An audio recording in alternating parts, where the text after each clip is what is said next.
প্রিয় ভাই ও বোনেরা, আমার ফেসবুক প্ল্যাটফর্মে যত আমার ফ্রেন্ড আছেন, যারা আছেন, সবাইকে অফরন্ত ভালোবাসা দিয়ে আমি আমার এক বড় ভাইয়ের সাথে পরিচয় করাই দিব আপনাদের।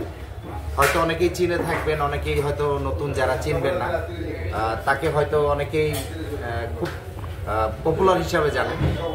তো অনেকদিন তার সাথে দেখা নাই, আমরা আসলে তার মুখ থেকে আমরা একটু কিছু কথা শুনবো, তারপরে বিস্তারিত আপনাদের সাথে আমি আলোচনাটা শেষ করবো আর কি। ঠিক আছে? তো একটু কেউ কিন্তু স্কিপ করে যাবেন না, অবশ্যই একটু কথাগুলো শুনে যাবেন।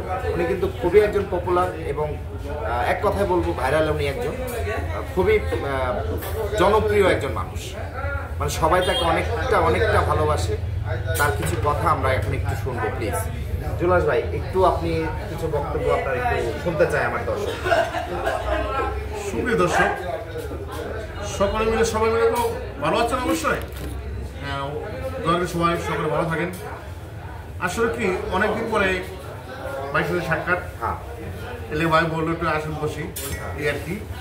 এখন সামনে যেমন আমাদের ইয়াস আছে, নাটক ধারাবাহিক করবো আমি নিজেই।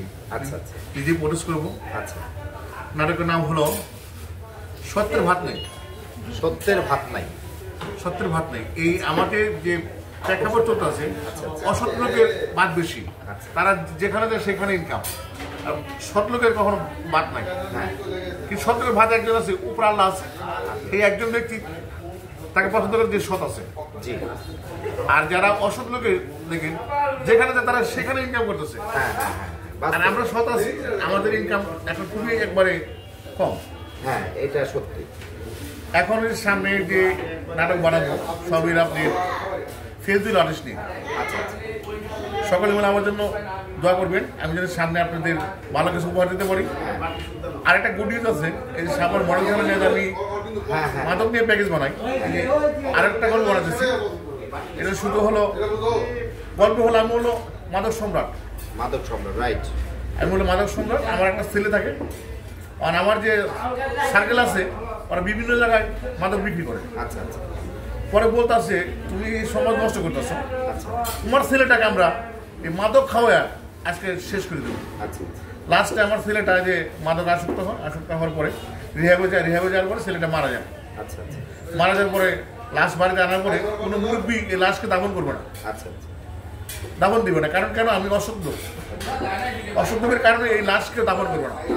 এক মুরব্বীর পা ধরবো, সেই দেবো আপনি যা, তুই সমাজের কি নর্দমা, তোর ছেলে দাফন হবে না। 5-6 জনের কাছে হাত পা ধরি, কেউ করে না। লাস্টে মুরব্বীরা বলতেছে না ও অপরাধ করছে, ছেলে তো অপরাধ করে না। ছেলে তারা অপরাধ করে না। এই ছেলেটাকে আমরা সকাল করে দাফন দিই, পরে পুলিশে ধরে দিই। ত্রিপুরায় ফোন দিল, পুলিশ আসে। পুলিশ আসার পরে আর কি আমাকে অ্যারেস্ট করার পরে ধরে নিয়ে গেল। লাস্টে একটা মেসেজ দিব আপনাকে, সকলে মিলে আপনি ছেলের সন্তান কোথায় যায়, ছেলে হোক আর মেয়ে হোক, অবশ্যই খেয়াল করবেন যে সে কি মাদক আসক্ত ফ্রেন্ডের সাথে চলে কিনা, অবশ্যই খেয়াল করবেন। সে ছেলে হোক আর মেয়ে হোক, এটা আপনার কর্তব্য, এটা আপনার দায়িত্ব।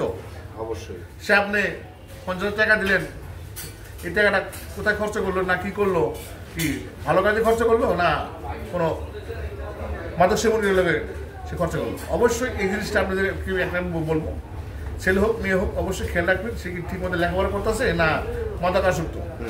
অনেক বাপ মা আছে সরকারি চাকরি করে, অনেকে চাকরি করে, জিনিসটা বুঝে না বোঝার কারণে অনেকে ছেলেদের টাকা পয়সা দিয়ে দেয়। হ্যাঁ, তুমি যাও ভালো করে, কিন্তু ছেলেটা কোথায় যাচ্ছে, ঠিক আসলে মাদক সেবন করতেছে না কি করতেছে। দেখা যায় ছেলেটা আবার দেখা গেল চিন্তাকার লোকে জড়াই গেছে। এগুলি প্রেক্ষাপট অবশ্যই আপনি এই জিনিসটা খেয়াল রাখবেন যে আপনাদের ছেলের সন্তান কোথায় যায়, কি করে, এটা আপনাদের সকলেই খেয়াল রাখতে হবে। একটি সন্তানই যথেষ্ট একটি ফ্যামিলিকে নষ্ট করার জন্য। ফ্যামিলি যদি একটি মাদক সেবী ছেলে থাকে, শেষ। এই ফ্যামিলির মতো আর কি মনে হচ্ছে কোটি টাকা তাহলে কিনবো, সে আর দাঁড়াতে পারবো না। অবশ্যই জিনিসটা খেয়াল রাখবেন। আজকাল বেশি কিছু বলবো না, এই বলে বিদায় নিচ্ছি আপনাদের কাছে। যাই হোক, আসসালামু আলাইকুম। আমার প্রিয় বড় ভাই, ওনার বক্তব্য যা শুনলেন এতক্ষণ, আমরা সবাই শুনলাম। আসলে ঘটনাটা কি, উনি কিন্তু ওনার লাইভ হিস্টোরি বললো, বাট হিস্টোরিটা কিন্তু একটা নাটকের গল্প কাহিনী, ঠিক আছে? এটা কিন্তু ওনার বাস্তব চিত্র না, এটা হচ্ছে তার নাটকের একটা গল্প। উনি কিন্তু সাভার মডেল থানা নিয়ে অনেক ভিডিও তৈরি করেছে, অনেক ভিডিও ক্লিপ তার ভাইরাল হয়েছে, হয়তো তাকে অনেকেই চিনে। তো তিনি যা বললো এতক্ষণ সবই কিন্তু গল্প কাহিনী, এবং গল্প বলতে বাস্তব চিত্র, এটা বাস্তব একটা, উনি বাস্তব জিনিসটা তুলে ধরে সবার মাঝে। তো যাই হোক, এখন যা শুনলে সবার কাছে যদি ভালো লেগে থাকে, সবাই একটু লাইক কমেন্ট শেয়ার করে সবাইকে দেখার সুযোগ করে দিবেন। তো সবাই ভালো থাকবেন। তো বড় ভাই সবাইকে বিদায়, আল্লাহ হাফেজ।